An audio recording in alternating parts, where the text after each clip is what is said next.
Hi everyone, I'm Nicole, STEM xstitch. Today is September 2nd, 2023, and this is FlossTube number 17. Thank you so much for joining me today. As of today, I have stitched 204,298 stitches, so I finally hit the 2,000 stitch mark, or 200,000 stitch mark. And since the last video, I've stitched 7,876 stitches, so you're in for a lot of fun progress today. To give you a little bit of an overview of video, I will start with announcing the giveaway winner from last time. I'm going to do some shout outs. I'm going to show you the typical finishes, fully finishes, whips. I will talk about my stats from August. I will talk about my plans for September, and then we'll do a little bit of purchases, and finally the 6-month monetization update that I promised last time. So grab yourself a cup of tea and grab your stitching and find a comfy spot and let's get started. So this last video I was going to give away a copy of my Save the Bees pattern. Whoa, brain is on low power mode. Anyway, okay, so here is what my Save the Bees pattern looks like. And I said use the word bees and you will be entered to win the pattern. And the YouTube random comment picker picked Christine from Stitching in the Burrow. So congratulations, Christine. After this video, after I'm done recording, I will send you a copy of the pattern to your email, which I already have. So perfect. Thank you so much to everybody who entered, and congrats, Christine. So now I'm going to switch over to some shout outs. So there's been a lot of love going around the cross-stitch community recently. Lots of people have been shouting each other out, sharing their favorite FlossTubers. Specifically, Cam the Stitcher the other week shared her comfort watches, basically like her go-tos, the people that she just like can't wait to watch and feels like really, I don't know, just like make her happy to watch. And that really felt like something that I wanted to share as well. I think it's like a really nice time to just share who I've been watching and give some people some love. So let's do that. I'm actually going to share my screen to do this so that I can show you all of their channels as well. So I will switch over to that view now. Okay, so the first couple channels I want to share are actually ones that shouted me out recently. So thank you so much to Vera's Stitching Corner and also to Stitching in the Burrow. So you shouted me out. You won the giveaway. Congrats. And also seems like a really good way for me to say thank you. So thank you to Stitching in the Burrow, Christine, and to Vera's Stitching Corner, who I started watching this morning after just seeing that they had that Vera had tagged me in her video, and turns out that Vera is also a PhD student. So that's so awesome and exciting, and it's really awesome to find people on FlossTube that you have other non-stitchy things in common with. So that was really fun, and I'm excited to go back and watch a bunch of Vera's videos now. I think it's kind of like a fun way to find people on FlossTube is by watching the people who've tagged you, because sometimes that's a really good way to find people that you have something in common with, because sometimes you watch people because you feel like you have something in common with them or you have a similar style or something like that. So anyway, thank you again.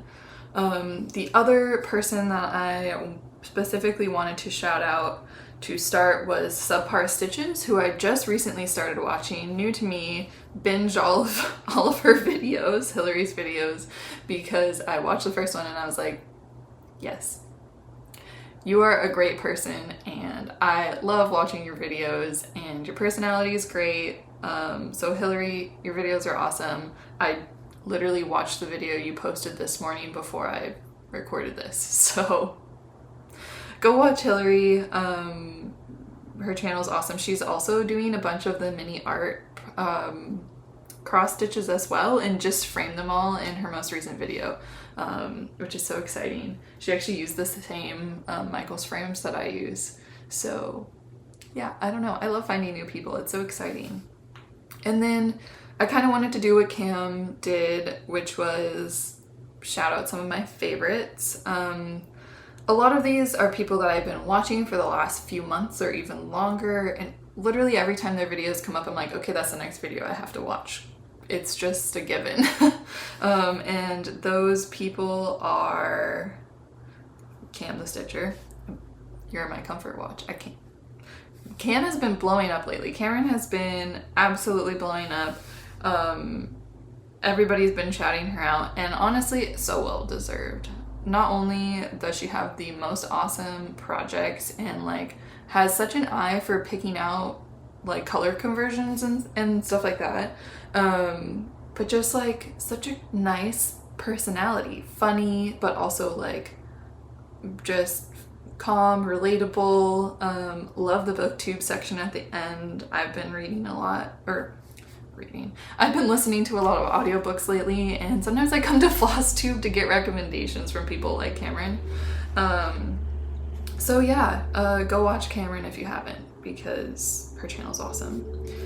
And then I think through Cameron I found Marjorie Maid, who's just as amazing. I have too much to say about all of these people. Marjorie's awesome. Her projects are also awesome. She's just got this like bubbly, energetic personality that is so fun to watch. I think in her most recent video, she described her style as like pastel goth, which I think really sums it up. And also, I think that's just a style that I really love to see in stitching. So if you haven't seen Marjorie, go watch her too.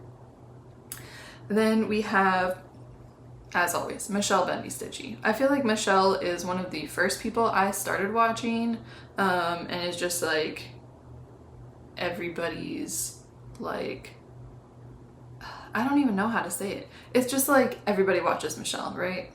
If you don't watch Michelle, you gotta go watch Michelle. She's kind of the person who made me feel like I might be able to start designing patterns, so thank you, Michelle, for that inspiration. She has videos every week. I have to watch them every week. They're just so good.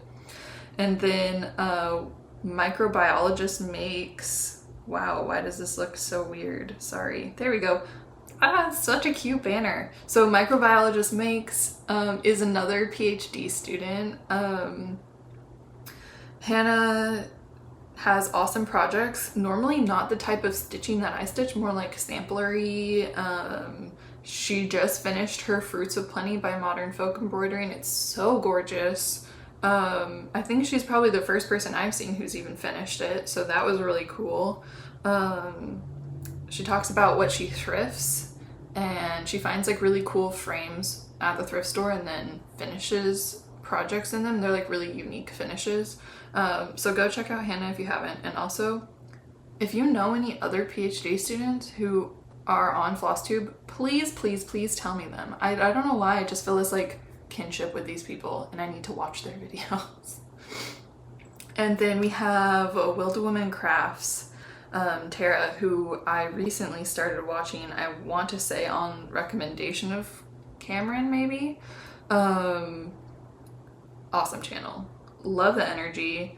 Kind of reminds me of one of my family members in the best way possible. Does some really cool projects that I haven't seen anybody else do.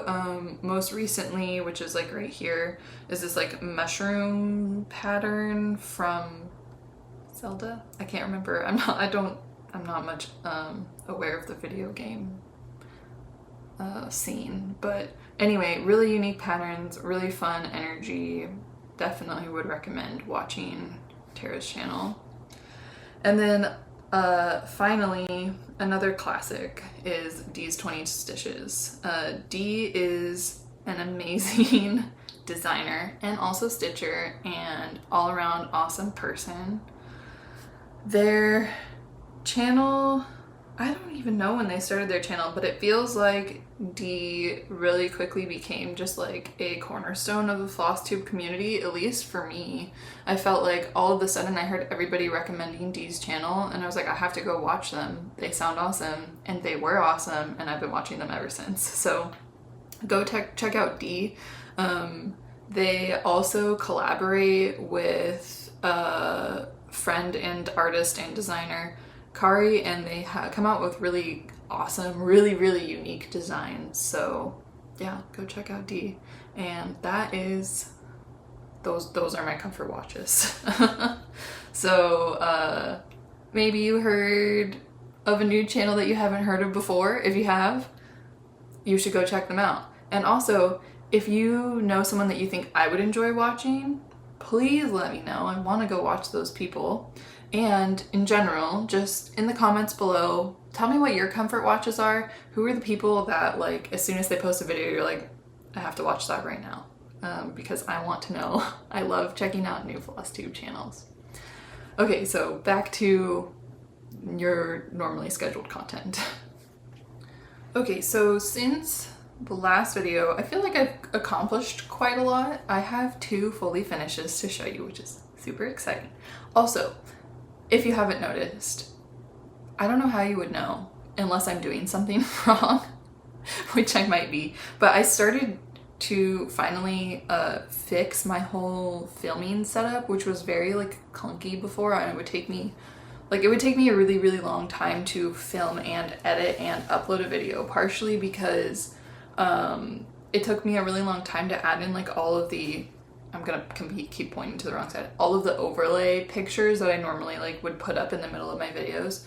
That would take me like a really long time to edit in on iMovie, and on top of that, my computer was starting to really struggle, and it would take, you know, like an hour plus, sometimes more, to export the videos, and then it would take a really long time to upload them to YouTube. And it was just like this whole day process every time I wanted to film a video, like 1 day plus, which was like really unsustainable and was part of the reason that I started only putting out videos every month because I got really busy with other things and I couldn't spend like a day a week just dedicated to filming and editing and uploading a video. So recently I got a new computer, got a new laptop, nice new shiny MacBook Air, 10 out of 10. It's got like the new M2 chip or whatever that's got like a way faster processor, and everything is so much faster. And also that means that I can run something like OBS on my laptop while I'm filming so that I can add in all the overlays in real time, which is what I'm trying for the first time today. I've already got like 2 takes of the first part of this video where I've done it wrong. So hopefully this one is right. But the really nice thing about that will be that I don't have to spend, you know, twice the length of my video in iMovie editing and adding all of those things in after. So hopefully that fixes or just like simplifies the whole process for me. And if it does, that might mean I'm able to post more often. I'm not sure yet, but I'm really excited that that might be the case. So hopefully this looks good. I'm crossing my fingers. The last time I tried this on my old computer, like using OBS to add in things as I went, it did not work well. I ended up posting the footage anyway, I think, but it was the video, if you've watched it, where it's like super choppy, and you only get like 1 frame every couple seconds. And that was because it was like maxing out my computer's ability to like record information. So yeah, my computer was too old for that. Anyway, things seem to be better now. My computer isn't making the like blasting off a rocket to space noise, which is what my old computer did a lot. So good signs all around. Okay, on to the actual fully finishes. Sorry, that was a complete tangent, but yeah, it could be really great. So crossing my fingers. So last time I showed you Green Birdsong Butterfly. I was working on that, and I have a picture of that in here. Maybe I don't.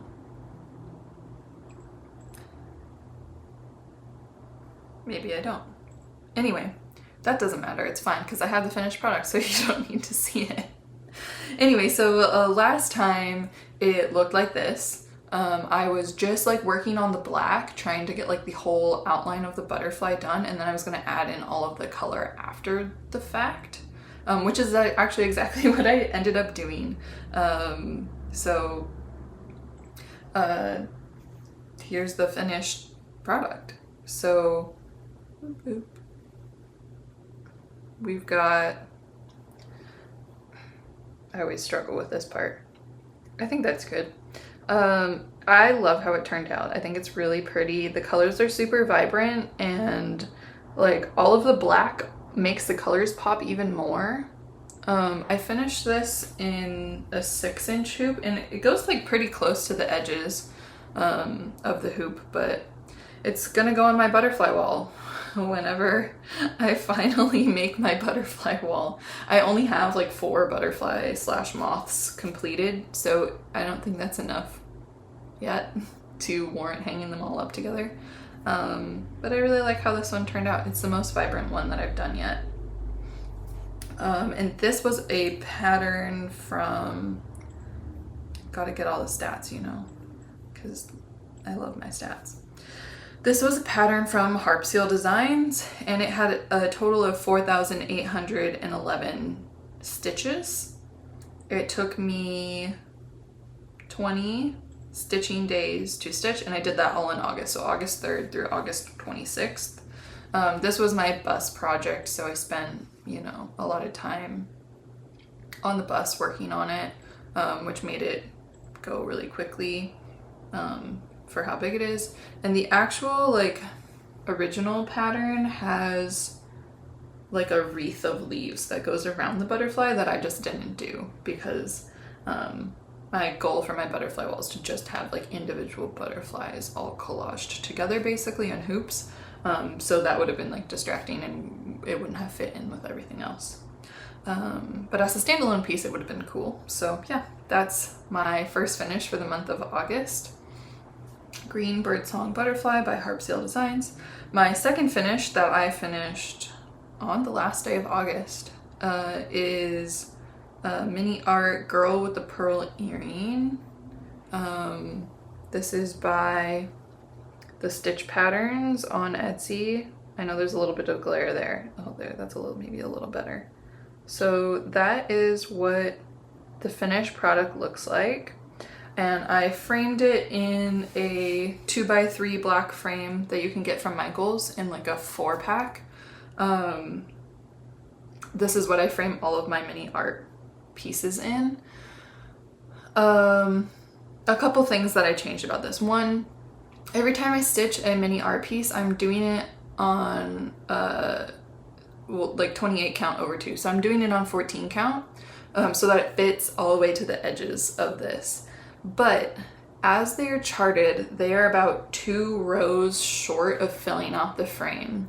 So every time I stitch one of these, I add 1 row to the bottom and 1 row to the top, and I just make them up. In this pattern, it was pretty easy to make them up because it was just 1 row of black on the top and then another row of like her shirt on the bottom. Sorry, I'm holding that like so far away. 1 row of her shirt on the bottom. And I just kind of like follow the shapes at the edge and just like make up 1 line, and it's pretty easy to do. The other thing that I changed about this is that the original pattern has like eyes and a mouth charted, but like they were literally just 2 black squares and then like 2 pink squares for her lips, and I felt like that would have looked weirdly like cartoony, and I think it wouldn't have done the painting justice, so I decided to not include those at all and basically just like give her a featureless face, which I think I mentioned in an old video that I wanted to do this. I think people had mixed thoughts about it, and I can see like why it would be maybe kind of like symbolically not great to like remove facial features from the object of a painting. But I think it honors the painting better. than like making it strangely cartoonized. So I'm really happy with how it turned out. And it's my project. So yeah. The mini art patterns are, with my extra rows, 1,092 stitches. And I do them with 3 strands over 2 on 28 count. That took me 5 days to stitch because I was like in a rush. It was the only thing I was working on, August 28th through the 31st. Yeah, but it was pretty fast. For some reason though, what I've noticed is if I were to stitch 1,000 stitches on like 18 count or 25 count, it would take me way less time than it would take me to stitch on this 14 count. And I think it's because I'm using 3 strands and they kind of like get twisty sometimes, and I don't like that. So I spend a lot of time just like making sure my stitches look nice, and I think it slows me down a lot. But the finished product is really nice, and I like how dense the coverage is. So it's just part of the process at this point. So those were my fully finishes. The other finish I have that I haven't framed yet, that you probably didn't know I was gonna finish, is my temperature sal. I haven't showed this in a while, but my temperature sal.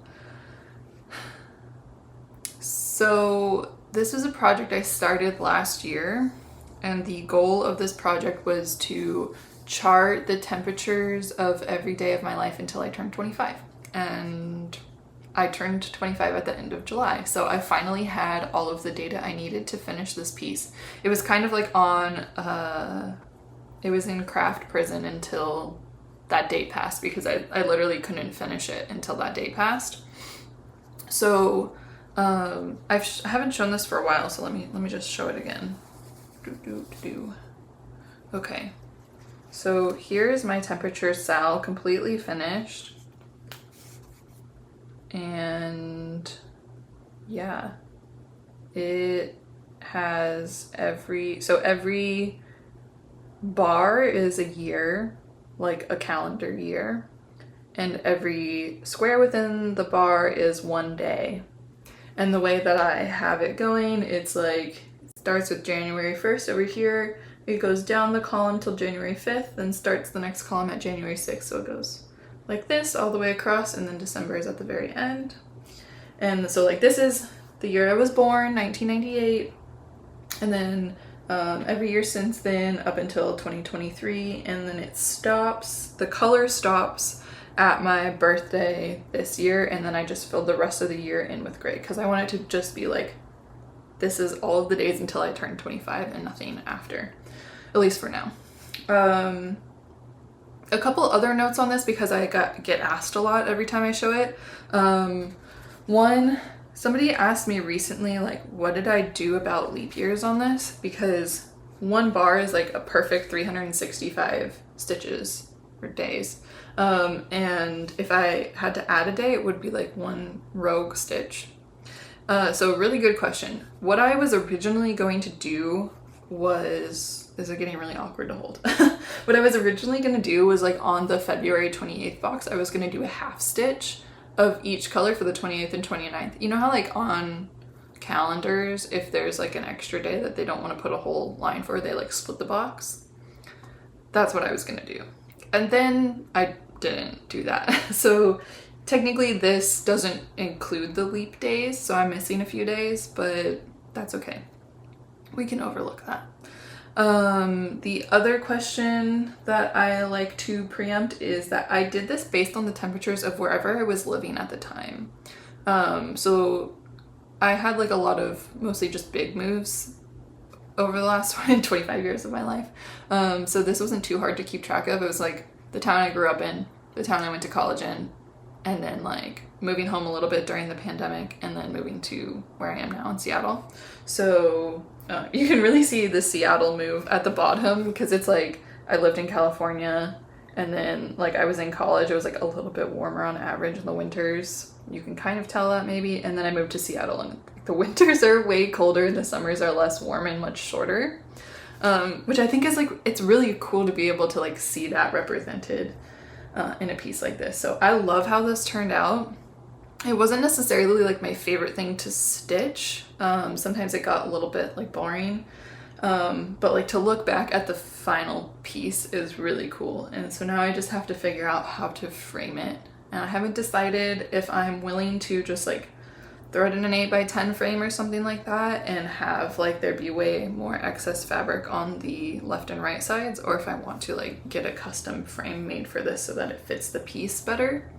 But that's a problem for future Nicole. So TBD, and once I actually get it framed, you'll see it again. Those were all of my finishes for August. And also the other thing that I forgot to mention was that with the temperature pattern, I actually switched that out for something on my whipco board. So I had originally planned to just like finish the temperature style sometime without like it needing to be called my whipco board or anything. And then I was getting like kind of overwhelmed with whipco. And I had like a piece that got called, it was like Lola Crow's Starry Night Cat, which is an awesome pattern and I really want to stitch it, but I was like, oh my gosh, I can't do another like full start and finish. I'm getting too overwhelmed. So I decided to replace that on my whipco board with the finish of my temperature cell. All right, so let's move on to whips. The first whip that I'll share with you is one that I've showed you many times before. Here is what the finished piece looks like. It is Hidden Harbor by Heaven and Earth Designs, and I am doing the color expansion version. So this is like the mock-up of what the finish will actually look like. It's so gorgeous. So this has been on my whipco board, and it has been called 4 times, which means that I should be 20% through it, but I'm not yet. I'm a little behind on that one. What I do have is a good chunk of progress. So this is what it looked like last time I showed it to you. And here is what it looks like now. So I got past 15% progress, got lots of parked threads, got past 15% progress, and I am this far along. So you can see I filled in a lot of this like mountain cliff thing at the top, and just started adding in some of those like orange tones and then the like light green on top of those cliffs. That was where a lot of my progress is, and then there's just, you know, a lot of confetti around that I've been filling in slowly. A couple things. So for this like top area, it was really easy to stitch on because there was a lot of color blocking, or there was like good chunks of one color in the sky. And then I got down here and I was like, oh my god, there's so much confetti. What am I gonna do? So I, for a while, was just like picking out colors and trying to like stitch around and pick up all the spots that I could. And then what I started doing was a highly modified Royal Rose method, where I was working up here at the top. I pulled a bunch of colors that were called in those couple towers at the top, and I started a bunch of threads by just stitching like whatever was in like the first tower over here, stitching those and then parking somewhere around there. And then I would stitch, like I would fill in those towers and park, and that's how I have like this clump of threads. And then when I wasn't in like a stitchy setup where I could easily go like pull these colors out of my like full set of DMC, I would just pick up a parked thread and fill in all of the stitches around here with that color until I ran out of the thread. So it's kind of like Royal Rose partially, and then park, and then just use all your parked threads until they're gone. It was my method, and I was kind of enjoying that because when I have the time to like sit down, pull a bunch of colors, start a bunch of threads, it's really slow, but then it's something where I can now just like take it downstairs and watch TV and work those parked threads in, and that takes a lot less focus, and I don't have to keep going back and forth to my box of DMC. So that is how I've been working on it so far. And then I also started pin stitching the ends of my threads instead of like leaving these little tails hanging, so that I had a cleaner area to work in. So all of that's been working really well for me so far. And right now I am standing at 22,623 stitches, which is 16.74%. Yeah, and I forgot to mention, but I'm doing that 2/1 half stitch on 25 count. I also forgot to mention for this is 1/1 full cross on 25 count Lugana, and the temperature project was 2/1 on 18 count Ada. So yeah, getting good progress on the 20% goal, I think.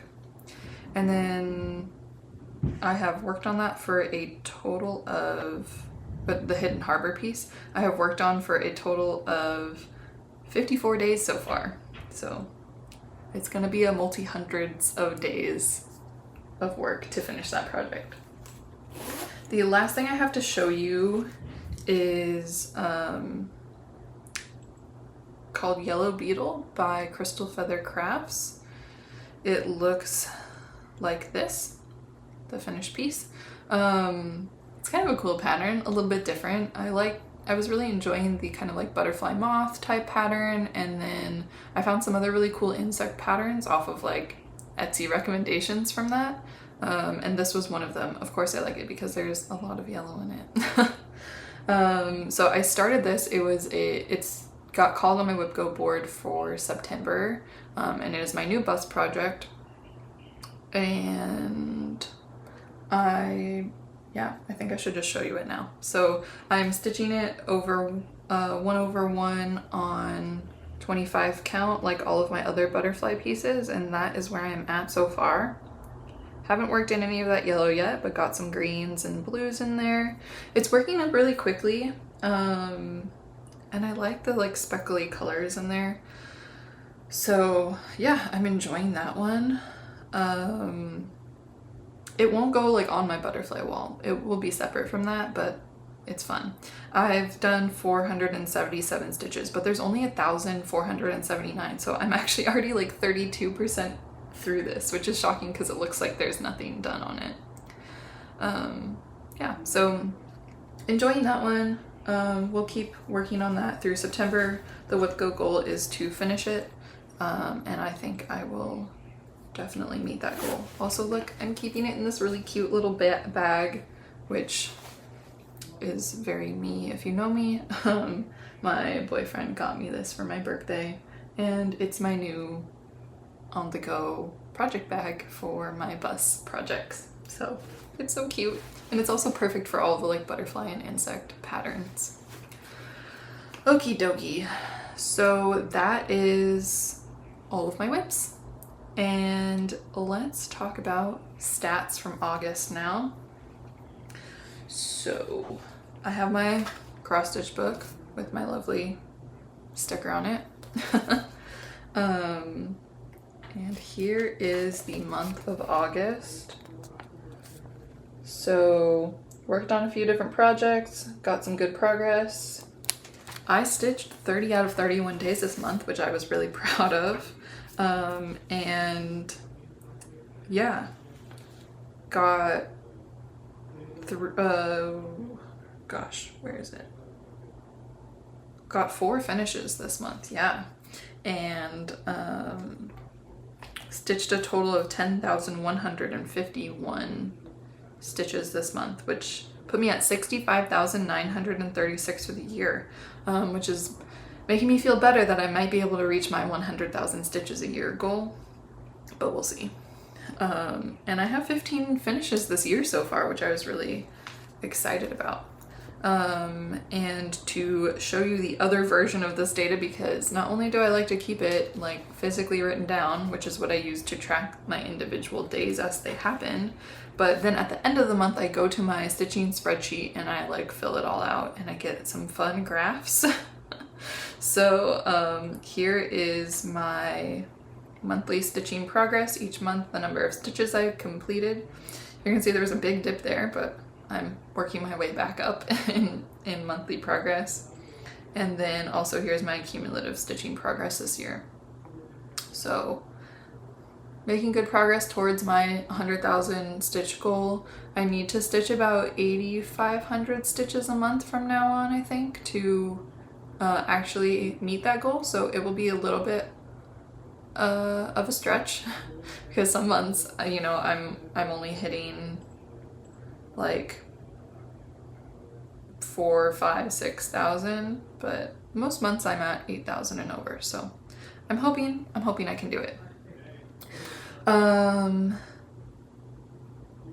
The big thing I've been contemplating lately is switching from basically an Excel spreadsheet that I made, which I'm using to track digitally right now, over to a Notion template, which I think I've talked about before. But the thing is that recently I've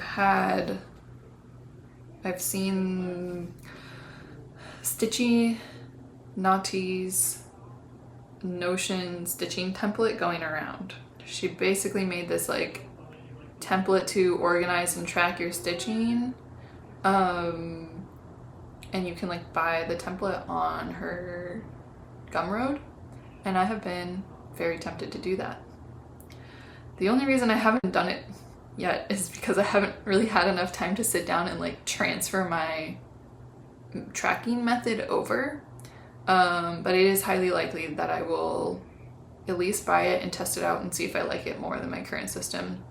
I think Notion is really appealing because like it's very like visually nice to look at. There's a lot of like cool ways you can represent your stitching or just whatever you're working on that you couldn't easily do in Excel or something else. And so it's very tempting, and also to have it already all built out by somebody who is like a stitcher, like Nati, I think is really valuable. So I might have to do that. Next time you might hear me talking about my Notion tracking. I don't know. But if you're really into tracking your stitching, I would say go take a look at it. I think it could be really nice. I know that Michelle Bendy Stitchy has been using it and really enjoying it. So yeah, it's been on my mind. Also, if you do have it and are using it, please let me know what you think. I'd love to hear more. Please tempt me so that I just go do it. Alrighty, so plans for September. Let me show my Whip Go. So here's my Whip Go board as it stands right now. For reference, white hasn't been called. Light gray has been called, but I haven't finished it. The medium gray tone is I finished the goal. It was called I finished the goal, but I finished it late. And the darkest gray is it was called and I finished on time. So right now, I still have on here an old call of Hidden Harbor to get to 20%. And then this month's calls, which are Finish Elegant Lace and Finish the Yellow Beetle pattern. So I already showed you the Yellow Beetle. I'll easily finish that with just like stitching it on the bus. So that'll be out of the way. I say out of the way like I'm not gonna enjoy it. That'll be an awesome finish to have. Then I will also work on Elegant Lace, which I have here. I haven't pulled it out yet. I'll show you it in a minute. I think I should be able to finish that one. That'll be my at-home stitching project. And then hopefully once I finish Elegant Lace, I will put Hidden Harbor back in my Q-snap and get that up to 20%. I'm not sure I'll be able to do that all this month, but we'll see. Those will be the main things I'm working on, so I think it's possible if I get enough stitching time that I would actually be able to do that. Okay, and just because I haven't shown it in a while, I'll show you where I'm at on Elegant Lace. I'm a little over, like just a touch over 75%. This one I always forget which direction it goes. There we go. I mean, it's the same all the way around, but I have to make sure it's the right way in my Q-snap so that my stitches all go the same way. So this is Elegant Lace. I'm at 75%, which you can kind of tell because it looks 3/4 of the way done because it's a nice repeating pattern. I'm doing this on Swagart Sahara linen, I believe, with B5200. And I think these colors are absolutely to die for. This is totally my color.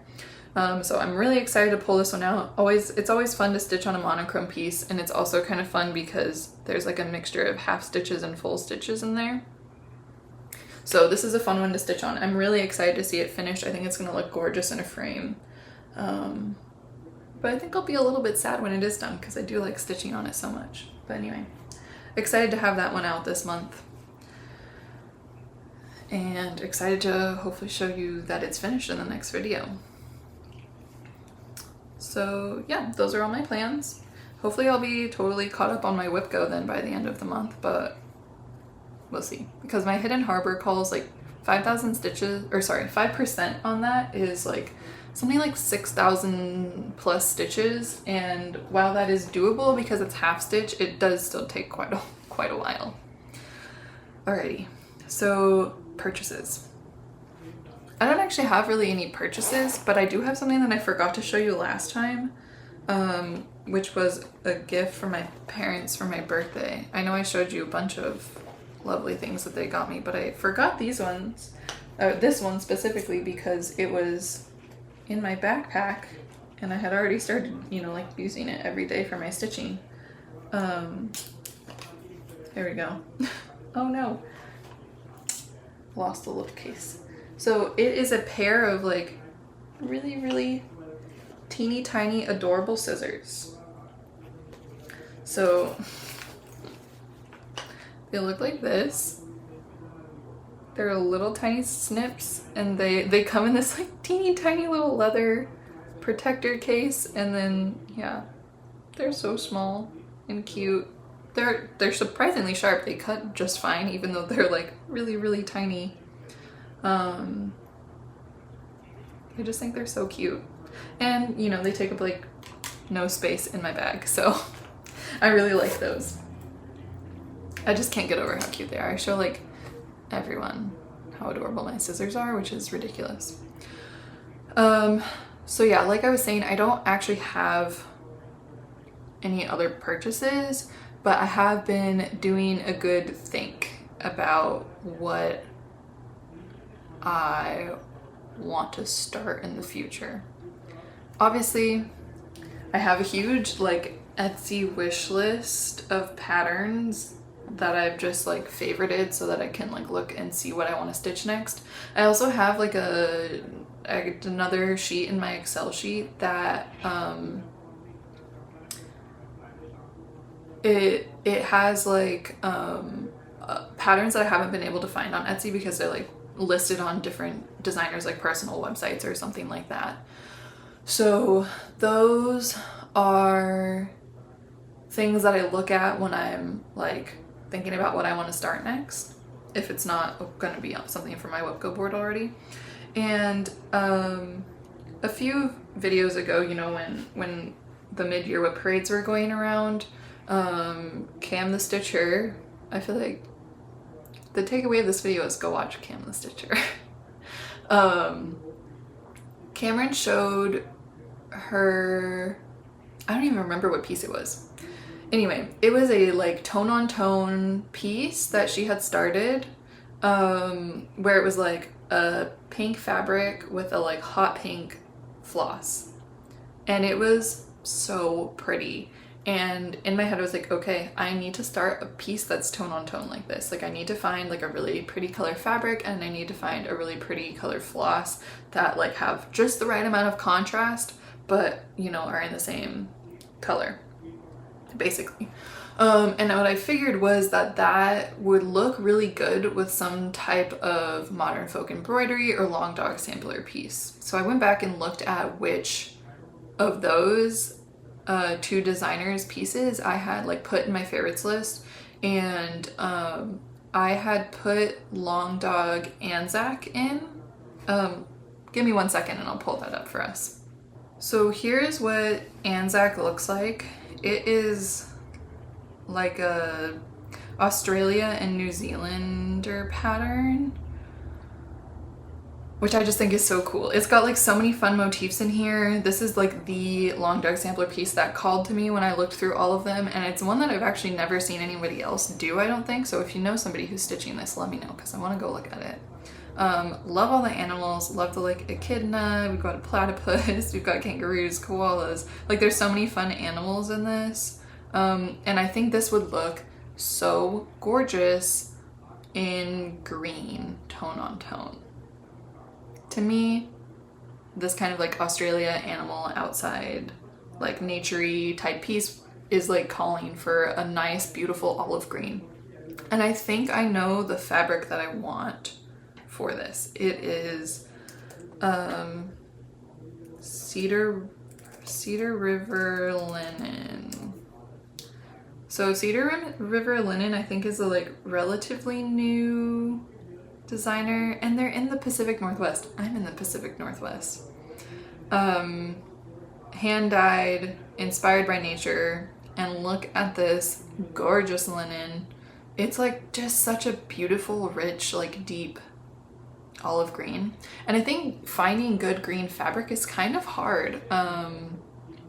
Like a lot of them that I've seen have kind of like too much of a blue undertone for me personally, or they're like a lighter, kind of more lime green. But finding more of these like olive tones, I think it's been something that I haven't seen a lot of. So now my problem is I need to find a floss to go on this. And I don't have this fabric. I think I need to just order it, and then I need to take it to my LNS and I need to like do some comparing. But what I would really like to do is stitch with either a silk or cottage garden threads. But unfortunately my LNS doesn't carry cottage garden threads, so it would be like pretty hard to pick out one of those and know for sure that it was gonna like have enough contrast. So anyway, my question to you is, do you know of a floss, either silk or overdyed, especially if it's cottage garden threads, that you think would pop off of this fabric really well as a tone on tone? And if so, please let me know. Or if you like have this linen, like, do you know what DMC it's closest to? I have some planning to do, and I would be very grateful for any recommendations that anybody had. So that is a future plan. That'll be like a next year project. But I'm trying to plan now like what floss and fabric I want for it. And I want it to be like fancy, because I haven't stitched with silks before, so I think that would be fun. And I haven't used a lot of overdyed, so that would be fun too. Anyway, that's a future purchase, and when I get it, you'll know. Okay, so the last thing that I have to talk about is my 6-month monetization update. And way back when I first got monetized, I had mentioned that I'd never really seen any FlossTubers talk about their monetization, which is totally fine. It's not like people need to talk about it, but it's kind of like a weirdly taboo subject. And while you can find videos of people, like other small channels, talking about their monetization process, I think, or their like experiences, I think it's like really different to be part of the FlossTube community, because we're kind of like the subgenre of YouTube. And, you know, cross-stitch channels don't really blow up the same way other things go viral, right? Like, you blow up in the FlossTube community, but we're like a small community, which is awesome. I love that about it. I think like we're really insulated from some of the like negative aspects of being on YouTube or being on the internet. People are very kind a lot of the times. That's not always true. I've definitely heard some horror stories, especially from FlossTubers who maybe don't fit what you would expect a needle worker to look like or be like or believe in, which is unfortunate. But in general, I would say we are like lucky to be part of a really supportive community. So anyway, with that being said, I wanted to share a little bit about monetization. I'm hoping the cat's not going to knock over my camera. Oh, he just came in, which is why if you saw the phantom door open itself, that was Nugget. But anyway, so over the last 6 months, I got monetized back in March, beginning of March, 6 months ago. And you can see before that, we're at $0. And then I spiked up and was basically, you can see these big spikes in revenue every time I posted a video. And you can still kind of see that trend. Every time I post, it goes up, and then it kind of is lower because I get the most views when I post a new video. In total, over the last 6 months, I have made $113 off of YouTube, and when I hit $100, sometime last month, I got my first like AdSense check, which was really exciting. Kind of complicating looking at this data is that I used to post every week at the beginning here, and then since around April, end of April towards May, I started only posting like once every 3 weeks to a month, which obviously changed how much revenue I was making because most of my revenue comes from posting a new video. Totally fine.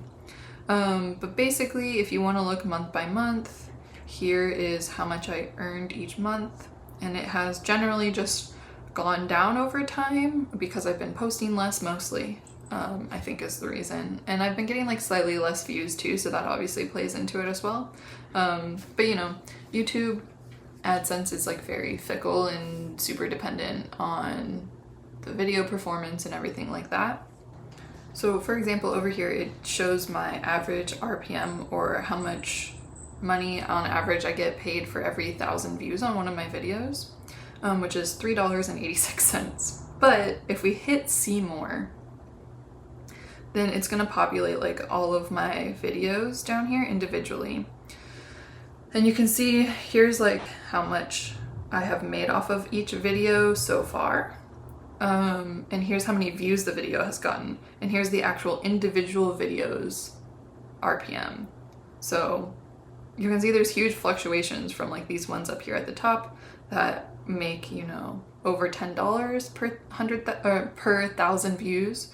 And then there's ones down here that are making only like $2, $3, $5. So it's super variable. It's all about the algorithm. But yeah, as a small channel who has stayed, you know, around 1,000 to 1,500-ish subscribers, I think I have like 1,400 subscribers right now, for the last 6 months, this is what my monetization has looked like. YouTube definitely, from my perspective, values people who post frequently, like every week or more often than that. I noticed that when I was doing that, my videos were getting shown to more people and my channel was growing faster, and my videos were being monetized at higher RPMs. And that's just like the nature of the beast, right? Like they want people that will like build up this big following, and those are the people they're gonna pay, which is fine. It's just the reality of it. So it's a strange thing to be a small channel, knowing that you're gonna stay a small channel, and really like that's not just the reality of it. That's like, I'm perfectly happy to be a small channel. I don't want to like blow up and be viral or anything like that.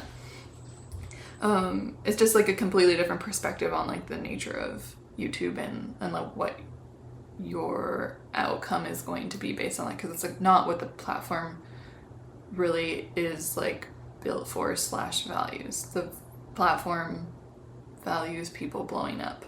So anyway, that is my 6-month monetization update. If you have any questions, I'd be happy to answer those either in the comments, or I can, like, if I get a bunch of questions, I'll answer them in my next video. But hopefully that's like a little bit interesting to see the inner workings of monetization just a little bit more, especially from like the perspective of a FlossTube channel, whether or not you're a FlossTuber. So yeah, let me know if you have any questions. All right, so that's all I've got. I don't have really any big life updates to share, other than that I'm giving a science talk next weekend at an improv comedy show. I'm really excited about it. I think it'll be super fun. So another PhD student at the University of Washington that I met last year, she works with an improv comedy troupe to put on this series called Mad Science, where they basically have like 2 scientists from the community come and an audience, and the scientists give like a 8-ish minute general talk on their work, and then the improv comedy troupe does improv inspired by the talk. I've gone to one of the shows before. It's really, really strange and really fun. And it's like a completely different way to hear about like what research is happening around you. So I think it's a really cool idea. And maybe like it gives you the ability to hit an audience you wouldn't normally find. So I'm super excited about that. I'm sure I'll have more to say about it in the next video after it's actually happened, but that's all I have for today. Thanks for watching, and I will see you with another video back here in October. So I hope you have a lovely September. I hope that the weather is treating you well and that you're excited for fall, and I will see you next month. Bye.